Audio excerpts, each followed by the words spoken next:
এখন বাজতেছে রাত 12টা। এখনো এই জায়গাটা এরকম লাইভ, কঠিন অবস্থা।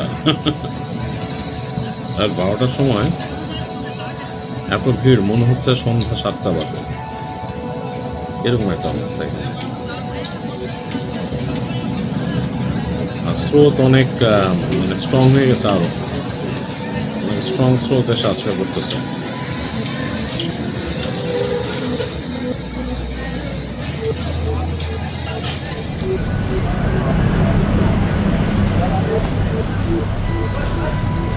Good morning everyone.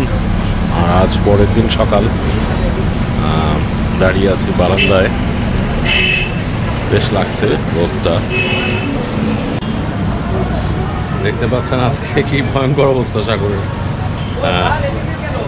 ঢেউ বেড়ে গেছে, ফুলে ফেপে উঠছে পুরা চারিপাশ।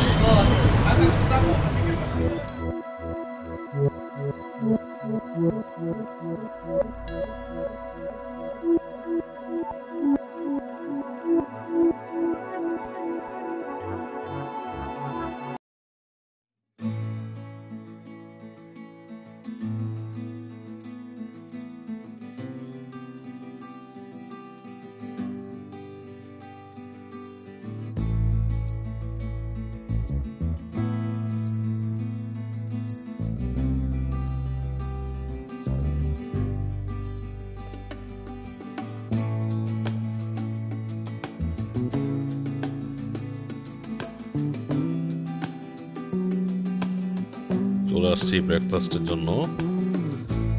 আর সকাল 7টা থেকে 11টা পর্যন্ত ব্রেকফাস্ট চলে। আর এখন বাজতেছে হচ্ছে 8:30। তো সকালবেলা আমি উঠে চলে আসলাম, চিন্তা করলাম যে খেতে হবে, এখন কিছু করার নেই। আর সাধারণত বাসায় একটু লেটে ব্রেকফাস্ট করা হয়ে থাকে আসলে। এই আপনি যত আগে এখান থেকে খেয়ে বের হয়ে যেতে পারবেন আপনার সুবিধা হবে। যাই হোক, আচ্ছা, এখন নাস্তা করে বসে চা নিয়ে আসছি। ইউজুয়ালি যখন বাফের ওখানে গেলাম তখন কিন্তু আসলে শব্দ রেকর্ড হয় নাই, বিকজ মাইক্রোফোন অফ ছিল আর পরিবেশটা খুবই কেওয়াটিক ছিল। পরিবেশ কেওয়াটিক হওয়ার কারণ জানেন, স্বাভাবিক যে আমাদের দেশে বাফে টেবিল এরকমই হয়,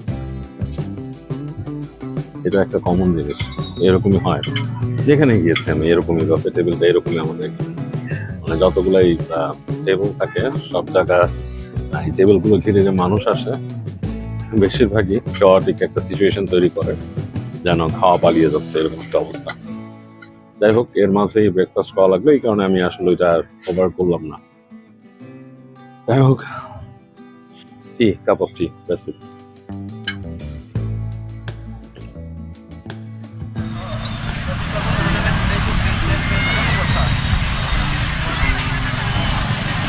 গতকাল রাতে বিচে আসছিলাম, তখনকার পরিবেশ একরকম ছিল আর এখন ডিফারেন্ট।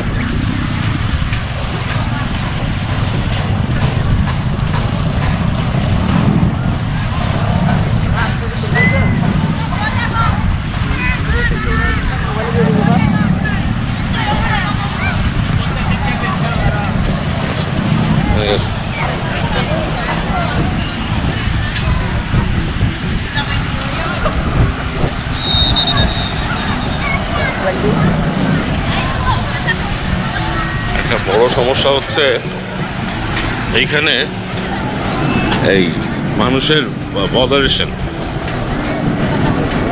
মানে বদারিং পিপল এসে, মানে সবাই, আপনি রাস্তা দিয়ে হাঁটলে দেখবেন এই যে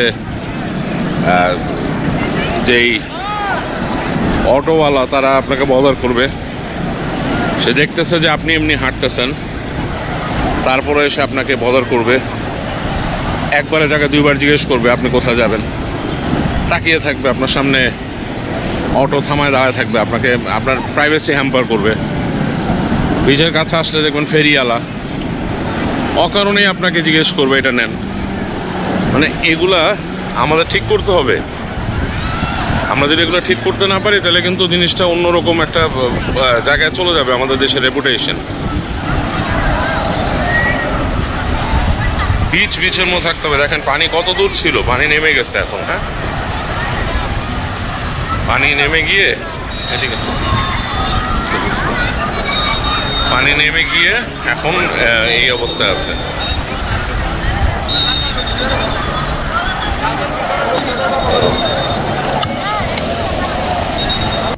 আচ্ছা, বিচে কিন্তু এখন রেড ফ্ল্যাগ দেওয়া, মানে আপনি চাইলেও বেশি করতে পারবেন না। এই অংশটায় একটু নামা আর কি, আর পানিতে পা ভেজানোর জন্য যে সমুদ্রে আসছি পা ভিজাবো না, এটা কেমন হয়, এই কারণে এই অংশটা নামা। তাও কিন্তু এখানে বেশ পানি, বেশ খানিকটাই পানি,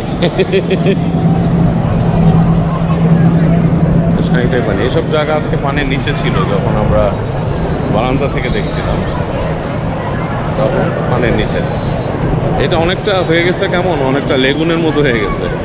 হ্যাঁ, মানে এই দেখেন সামনে একটা এই যে উঁচু জায়গা খাড়ির মতো বের হয়ে গেছে, এইটার লুকু। দেখেন বটল ভাসতেছে, এই প্লাস্টিকের বোতল পানিতে, মানে মানুষ কিছুই ছাড়ে না, সব কিছুই মানুষ দূষণ করে ফেলতেছে। আর সমুদ্রের পানিতে প্লাস্টিকের বোতল, আরও কত প্লাস্টিক আছে সমুদ্র জুড়ে। যাই হোক, তার মধ্যে একটা বাড়লো আর কি। যাই হোক, এই খাড়ি থেকে উঠে যাই। এটা একটা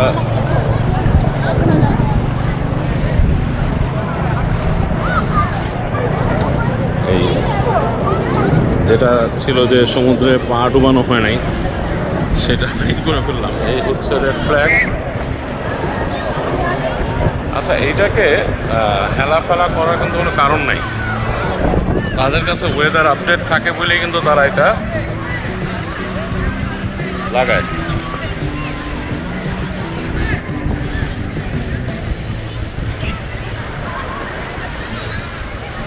আর এখান থেকে স্কাই লাইনটা সুন্দর লাগতেছে। এটা হচ্ছে গোপ্রোর একটা ভালো জিনিস আমার কাছে, এই ডাইনামিক রেঞ্জটা খুব সুন্দর লাগে গোপ্রোর, যে আকাশটা অনেক সুন্দর দেখা যায়, মেঘগুলো।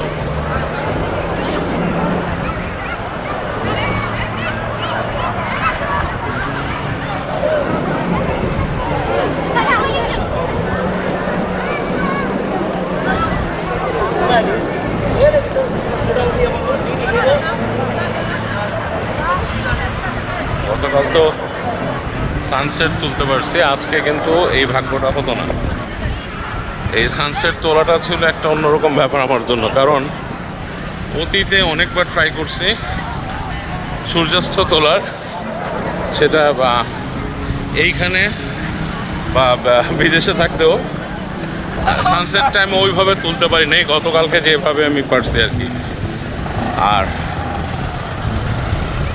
সেটা একটা খুব মজার ব্যাপার, যে ট্রাই করলে দেখা যাচ্ছে যে শেষ মুহূর্তে মেঘে ঢেকে ফেলতো সূর্যটা, এই সূর্য একদম চলে যাচ্ছে ওই পারে, মানে ডুবে যাচ্ছে পানিতে। এটা পাওয়াটা বেশ একটু অন্যরকম ব্যাপার। যাই হোক,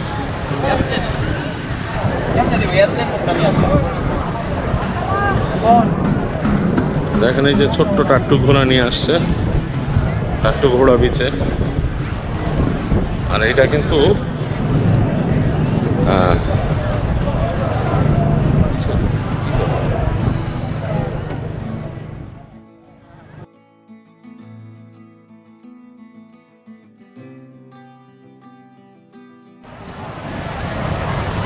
আচ্ছা, এই হচ্ছে টোটাল হোটেলগুলা এই সাইডে।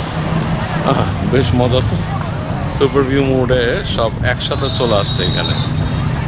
দেখেন পুরো হোটেলের এটা একসাথে পাওয়া যাচ্ছে, এটা একটা জোস ব্যাপার কিন্তু।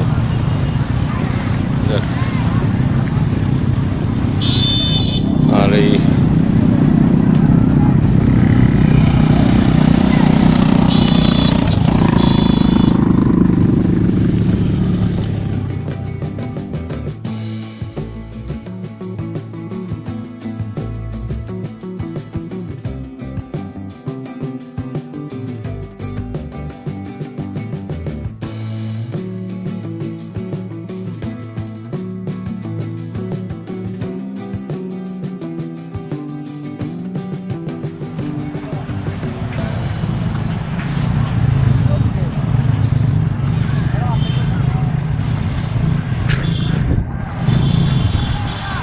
থেকে বীজটা আরেকবার দেখায় আপনাদের।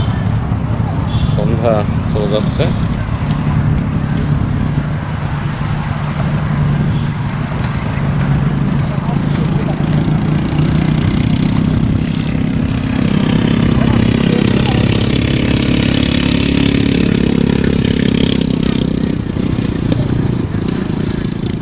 আর সন্ধ্যার পরে এসে পিচের সামনে চেয়ারে বসা, এটাই বাকি ছিল। এটা এখন করছি। বসে থাকতেছে অনেক মানুষ, সম্পূর্ণ ভরে গেছে জায়গাটা। তবে আমি স্যাড টু সেই, একটা জিনিস আমি বলতেছি যে আমাদের দেশে ট্যুরিজম নষ্ট হয়ে গেছে, কক্সবাজারের বিশেষ করে। It's nothing like before. আগে যেমন ছিল সেরকম কিছুই নেই। মানে আপনি যে ফ্যামিলি নিয়ে একটা জায়গা এনজয় করবেন সেরকম অবস্থা নাই। সবাই কিন্তু আসলে বেড়াতে আসে। অ্যাকচুয়ালি কেউ কিন্তু আসে না হোটেলে এসে বসে থাকবে, একটা ল্যাভিশ হোটেল নেবে, মানে বসে এসির বাতাস এনজয় করবে।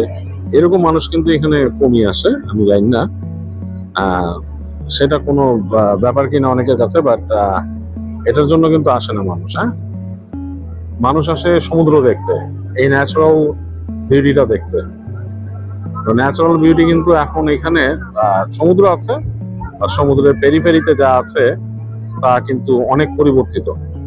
আগে এখানে ঝাউবন ছিল, অসংখ্য ঝাউ গাছ। আপনি দেখতেন যে বাতাসে একদম পুরা বাতাসে নুয়ে যেত। এখন সেরকম কিছুই নাই। হ্যাঁ, ঝাউ গাছের লেশ মাত্র নাই। মানে মূল কক্সবাজারে আপনি যদি ওইদিকে যান, মেরিন ড্রাইভের কাছে যান, তখন পাবেন। এখানকার বিচে ঝাউ গাছ নাই বললেই চলে। এরকম আর কি। তো এই একটা সমস্যা আর কি, যে আপনি যদি আসেন এসে এনজয় করতে পারবেন না। আর যে পরিমাণের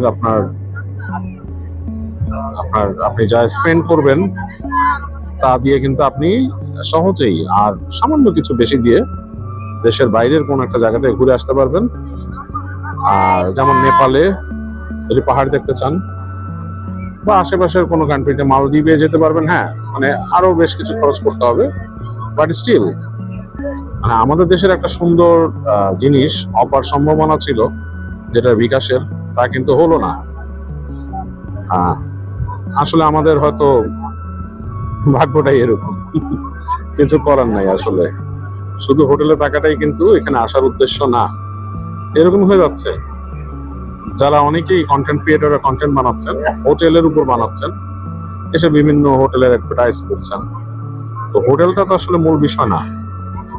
মোটামুটি যারা উচ্চ মধ্যবিত্ত মানুষ, তাদের সবার বাসায় কিন্তু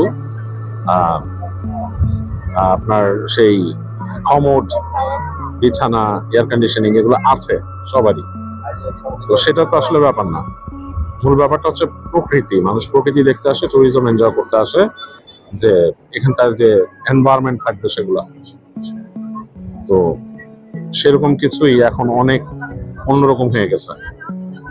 এবং যেটা বললাম যে লোকালিটির বিহেভিয়ার, এটার একটা কারণ হয়তো আপনারা বুঝতে পারছেন, যে হঠাৎ করে কিছু এক্সট্রা পপুলেশন এখানে আসছে এবং তাদের অ্যাক্টিভিটিস গুলো একটু অন্যরকম এখানে, সেটা আমি দেখলাম।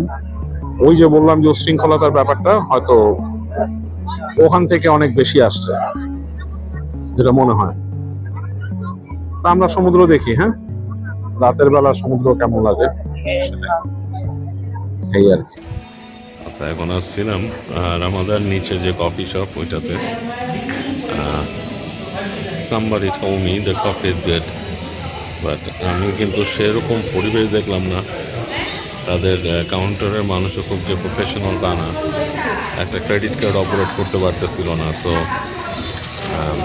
ক্রেডিট কার্ড হ্যান্ডেল করতে পারতেছিল না। সে রং পস মেশিন হ্যান্ড ওভার করতেছিল বারবার আমাকে। And finally I decided to pay cash, and that's how it went. দেখতে পাচ্ছেন এখানকার এনভায়রনমেন্টটা এরকম। তো যিনি আমাকে সাজেস্ট করছিলেন এখানকার কফি শপ সম্পর্কে, he didn't suggest me right thing. খুব মানে অন্যরকম কিছু না। কফির টেস্ট দেখে বুঝবো কীরকম। দেখি কফিটা। হ্যাঁ, ওকে। তো ওনাদের আইস কফি নিলাম আমি, অ্যান্ড স্ট্রেট আমেরিকানো, কোনো ফ্লেভার ছাড়া। মানে straight coffee flavor. And let's see how it tastes now. Well, nothing special about this coffee. I'll get so now. Just average, like whatever you call it, average coffee taste. আর বরফ দিয়ে দেন বাসায় এবং টেস্টটা অনেকটা এরকম লাগতেছে অ্যাকচুয়ালি যে আপনাকে লাইক ব্রিউড কোনো কফি না, you just make instant coffee and put ice on it, that's how it taste like. এখন আমি একটা জিনিস বুঝতে পারতেছি, আমাদের দেশে অনেক ব্লগার আছেন যারা ব্লগ করেন just to talk, just to make stories. Please don't do that. আমি কিন্তু ওই রিকমেন্ডেশনে আসছিলাম যে কফি গুড, আপনি ভালো কফি পাবেন। অবভিয়াসলি এটা হচ্ছে রামাদার নিচে, so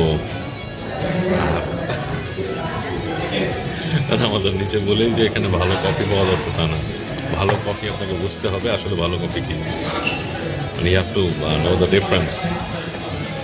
You have to know the difference between the brewed coffee and the instant coffee. Brewed মানে যেটা হচ্ছে আপনার জাস্ট রোস্ট করা বিন থেকে যেটা হয় সেটা, আর যেটা ইনস্ট্যান্ট থাকে সেটা, দুটার মধ্যে এটা কিন্তু পুরোপুরি মনে হচ্ছে ইনস্ট্যান্ট কফিকে মিল্ক অ্যান্ড সুগার দিয়ে ব্লেন্ড করে দিয়ে দিচ্ছে। That's how it taste like. যাক, শেষ করি দাও। এবং এটারই দুইটার দাম নিচ্ছে 870 টাকা, মানে 66 টাকা, 870 টাকা দাম। ওকে, সামহাও এখানকার এনভায়রনমেন্টটা আমার কাছে খুব ফেইল লাগতেছে। এনভায়রনমেন্ট ফেইল লাগা মানে মানে ওয়ার্ম না, বেশ কোল্ড এনভায়রনমেন্ট। এখানে কিন্তু একটা জুসের আছে, সেই জুসটা কি জানেন? এই জুসটা হচ্ছে লাইক ফ্রুটো বা ফ্রুটিকা ওখানে ভরে রাখছে। অ্যান্ড কি বলবো, আসলে এগুলো আমাদের দেশে সম্ভব করা যায় আর কি, মানুষের সামনে। আচ্ছা, পরেই কথা বলি এই বিষয়ে। আচ্ছা, এখন যাচ্ছি সুগন্ধা বিচের বার্মিজ মার্কেট যেটা আছে সেটাতে।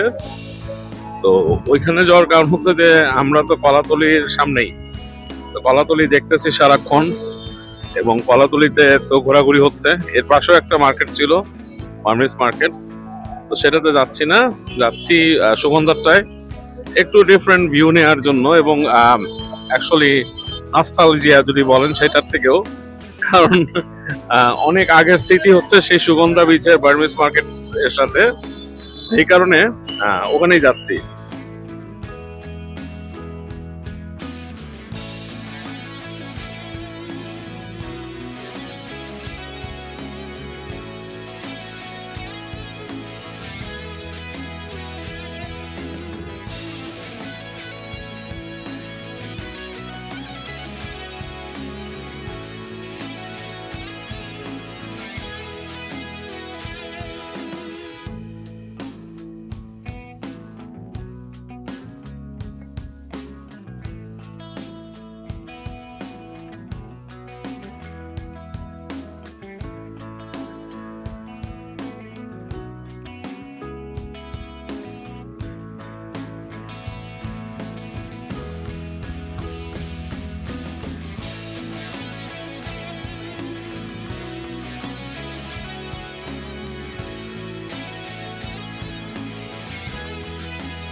আচ্ছা, এই আসলাম সুগন্ধা বার্মিজ মার্কেটে, আচারের দোকান। আর এই যে কাপড় চোপড় এগুলা, এইখানে আসার মূল কারণ হচ্ছে অনেকটা নস্টালজিয়ার থেকে। কারণ আগে সেই অনেক আগে যখন ছিল প্রথমে কিন্তু এইদিকেই ছিল, ওইদিকে ওগুলো নতুন হয়েছে, তো তখন আসতাম। আর আজকে অনেক বছর পরে এখানে আসলাম। আমি এর আগেও যে কয়বারের মাঝখানে কক্সবাজার আসছি, এই মার্কেটটাতে আসা হয়নি মাঝখানে আর, কারণ এর আগে আসছিলাম বাইকে করে, ফ্যামিলি না, তখন ছোটো ভাই বন্ধু ওদের নিয়ে আসছি। তো এইবার ছোট ভাই আর বন্ধুদের সাথে আসছিলাম, তো তখন তার এদিকে আসা হয়নি।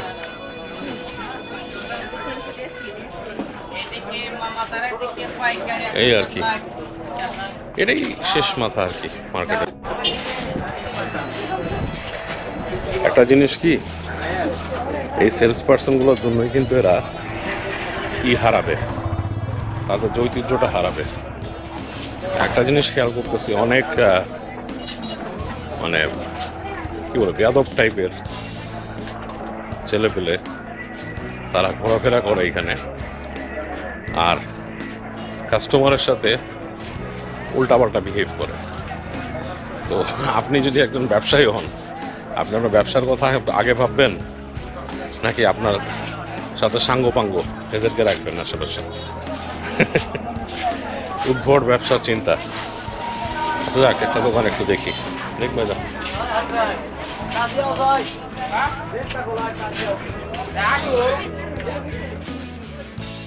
যাই হোক, সো কল বার্মিস মার্কেট ঘুরে আবার ফিরে চলেছি আমাদের হোটেলের দিকে। এইখানে ঘুরে আসলে কোনো লাভ নাই, যা যা প্রোডাক্ট দেখলাম সেগুলো কেনার মতো না, কারণ এই সব কিছুই ঢাকা শহরের আমাদের আশেপাশের পেরিফেরি মার্কেটে পাওয়া যায় অনেক কম দামে, যা তারা বিক্রি করতেছে।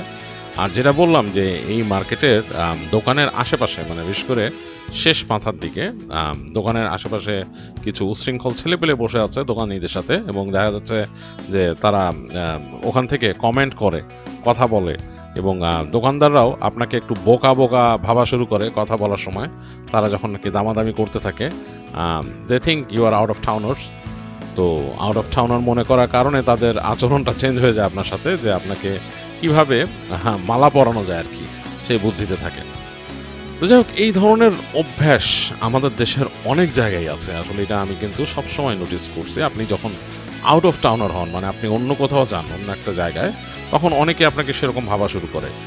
আর এটা শুধু আমাদের দেশেই না, এটা বিদেশেও আছে। বিদেশে যেমন আমি নিজে যখন ফ্লোরিডা থেকে নিউ ইয়র্কে মুভ করছি, তখন নিউ ইয়র্কের ফ্রেন্ডরা বললো, you have to talk differently man, you have to walk like us, it's a different style here. তো যাই হোক, তো ওখানে আসলেই নিউ ইয়র্কের ইনফ্যাক্ট ওখানে হাঁটার স্টাইলে ডিফারেন্ট। নিউ ইয়র্কের মানুষের হাঁটাটা একটু অন্যরকম, একটু অন্যভাবে হাঁটতে হবে, নাহলে আপনাকে মানুষ বুঝবে যে আপনি ফ্রম আউট অফ টাউন। তখন আপনার সাথে তাদের বিহেভিয়ার বা ইন্টারাকশানগুলো অন্যরকম হবে। আবার অনেক ভালো স্টেটও আছে। আমি কিন্তু একবার এরকম ড্রাইভ করে আসতেছিলাম, তখন নর্থ ক্যারোলাইনা দিয়ে আসতেছি। তো ওখানে রাতের বেলা আর কি, তখন রাত 3টা বাজে মনে হয়, একটা ছোট্ট একটা রেস্টুরেন্টে থামছি। তো ওখানে থেমে কফি নিলাম, কফি খাচ্ছি। তো আমাকে ওয়েট্রেস জিজ্ঞেস করলো, আমার গাড়ির দিকে তাকাচ্ছে, তো বলতেছে ইউ আর ফ্রম ফ্লোরিডা? আমি বললাম যে ইয়েস। তো বলতেছে ওয়াও, হ্যাঁ। তারপর কফি খেলাম, তারপর জিজ্ঞেস করলো ফ্লোরিডার ওয়েদার কেমন ইত্যাদি ইত্যাদি। তারপর বললো যে coffee was in the house, মানে সে চার্জ করলো না কফির জন্য। তো ওই ব্যবহারটা কিন্তু বেশ ভালো লাগছিল, হ্যাঁ, যে সেই কফি অন দ্য হাউস, সেটা কিন্তু ভালো লাগছিল। আর নিউ ইয়র্কেও আমি প্রথম যখন আমাদের মতো হাঁটতাম, মানে ফ্লোরিডাতে যেভাবে হাঁটাচলা করে, তখন দেখতাম যে মানুষ একটু অন্যভাবে দেখতো। মানে এই জিনিসটা বিদেশেও আছে। আর আমাদের দেশে আসলে হ্যাঁ, আপনি একটা জায়গায় যখন যাবেন, সেই এলাকার কথাবার্তা সেখানকার মানুষ ওর বুঝে ফেলে যে আপনি টুরিস্ট। এরকম একটা এক্সপিরিয়েন্স আসার দিন সকালেই হয়েছে। ওই যে শালিক রেস্টুরেন্টে যখন খাচ্ছিলাম, তখন বৃষ্টি হলো, আপনারা দেখেছেন আগের ব্লগে, বৃষ্টি হলো। তখন বেরিয়ে যখন চলে যাব, তখন খুঁজতেছিলাম আপনার ওই যে অটো, কারণ অন্য কিছু তো নাই, পানি জমে গেছে রেস্টুরেন্টের সামনে। প্রায় রেস্টুরেন্টের সামনে রাস্তাটা, ওই রাস্তাটা কিন্তু আপনার সাবধান, বৃষ্টির সময় প্রায় 1 হাতের মতো পানি জমে গেছে, এবং পানির মধ্যে কিন্তু বিভৎস জিনিসপত্র ভাসতেছিল। সেগুলা আমি বলতে চাই না আপনাদের, মানে মানে অনেক মানে গোল গোল জিনিস ভাসতেছিল সেই পানি দিয়ে। যাই হোক, তো সেই অটো ডাকতেছি, তখন দেখলাম এখানকার লোকাল একটা লোক, সেও অটোকে ডাকলো, আমার পরেই ডাকছে। তো অটো আমার কাছে আসছে, যেহেতু আমি আগে ডাকছি। সে অটোওয়ালাকে বলতেছে যে চাক্কা খুলি গলায় দিও, হ্যাঁ, মানে চাক্কা খুলে গলায় পরাই দিবে তারে, হ্যাঁ। তারপর গালি দিল 2টা বাজে ভাষায়।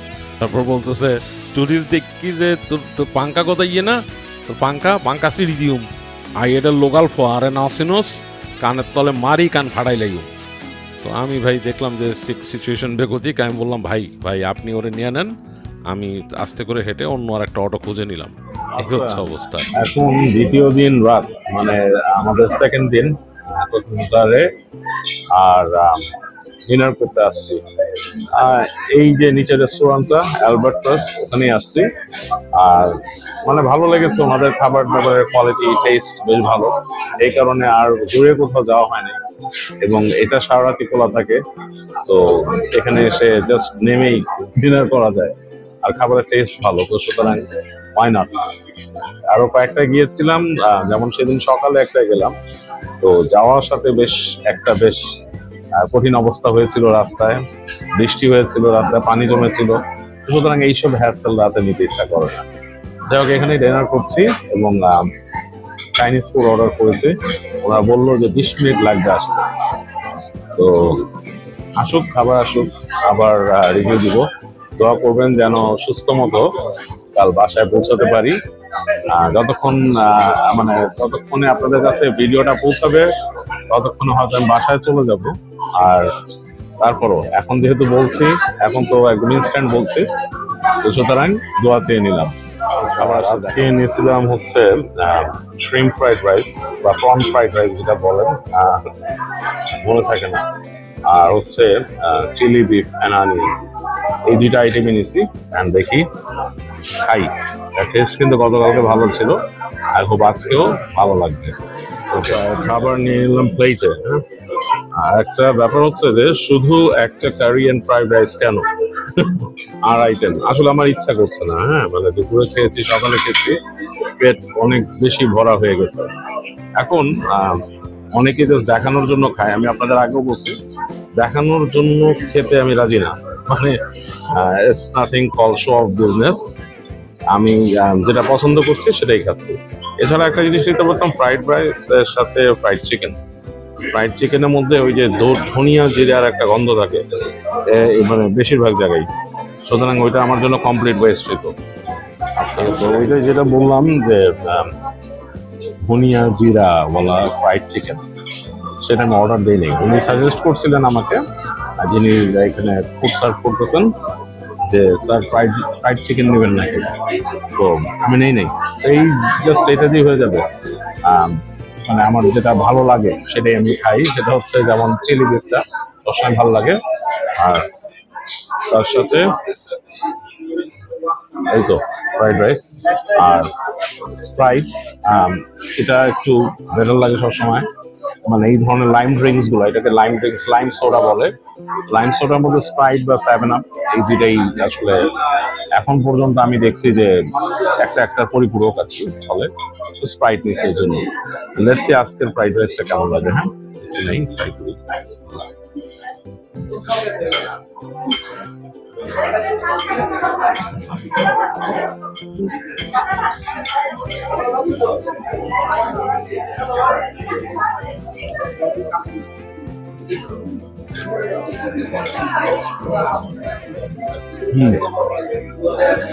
গুড, টেস্ট ভালো,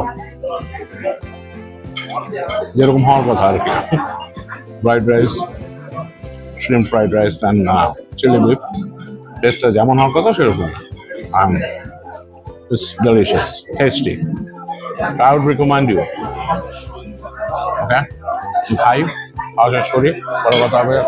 So এটা হচ্ছে last day and last moment in Cox's Bazar. সকালে ফজরের পর বারান্দায় গেলাম, তারপর এসে এখন শুয়ে আছি, গায়ে লাগিয়েছি। একটু পর ব্রেকফাস্ট করে তারপর বেরিয়ে যেতে হবে। আর লাস্ট মোমেন্ট ইন কক্সেস বাজার ঠিক না, কারণ বেরোনোর সময় তো এখান থেকে যেতে হবে, তারপরে এয়ারপোর্ট পর্যন্ত যেতে হবে, রাস্তাটা অ্যান্ড অল দ্যাট। বাট হোটেলের লাস্ট মোমেন্ট অ্যান্ড বিচটাকে দেখে নেওয়ার লাস্ট মোমেন্ট। অ্যাকচুয়ালি এই কক্সেস বাজারের বিচটা কিন্তু আমার খুব পছন্দ ছিল প্রথম থেকে। আমি যখন বিদেশ থেকে আসি, এসেও যখন দেখি, আমার কাছে একেবারেই অন্যরকম লাগে। মনে হয় যে অ্যাকচুয়ালি বেটার দেন আটলান্টিক, এরকম লাগে আমার কাছে। মানে আমি আসলে I fail in love with this beach that time. তো অন্যরকম একটা ফিলিংস। বাট দিনে দিনে বিচটাকে নষ্ট করতেছে মানুষ, বিচের এনভায়রনমেন্ট নষ্ট করতেছে, এটা আসলে ভালো লাগতেছে না। তো যাক, আর কি করব, শেষবার আপনাদের সাথে এখান থেকে মানে হোটেল থেকে আজকের মতো দেখা শেষ, কারণ ব্রেকফাস্টের সময় আসলে যে অবস্থা থাকে উড়োহুড়ি কঠিন অবস্থা, ওইখানে আসলে ভিডিও করার মতো অবস্থা থাকে না। আর আমি শুয়ে আছি বিছানায়, দেখছি আকাশ, দেখছি সমুদ্র।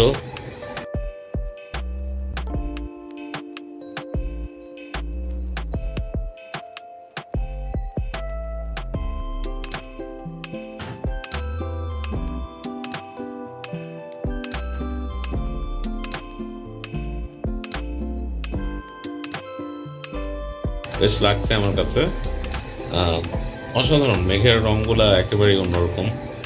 আসলে এখানে শুয়ে থেকে অন্য সময় এত ভাল লাগে না, কাজ এত মানুষ থাকে বিচে, মানে হইচই, রাস্তায় এখান থেকে অটো চলে এবং সেগুলো গান বাজায়, লাউড গান, তো তখন আর এই ফিলটা আসে না আর কি।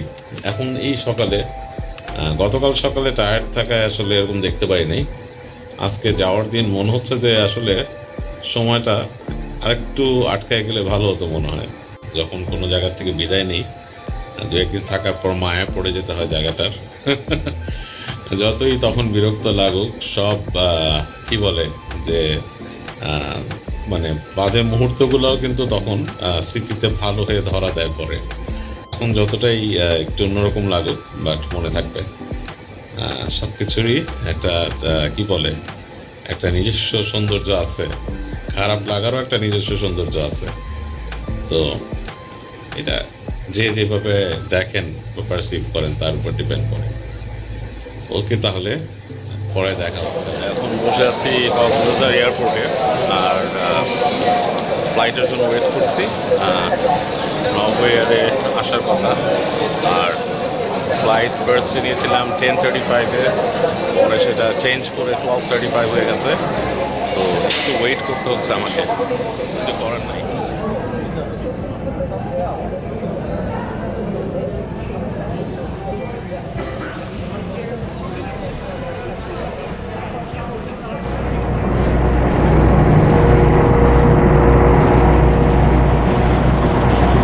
আর এই যে এগিয়ে যাচ্ছে সামনে নভোএয়ারের দিকে, এটাই ফ্লাইট আমাদের। It was at 10:35, then they changed the schedule to 12:35. এই হচ্ছে অবস্থা।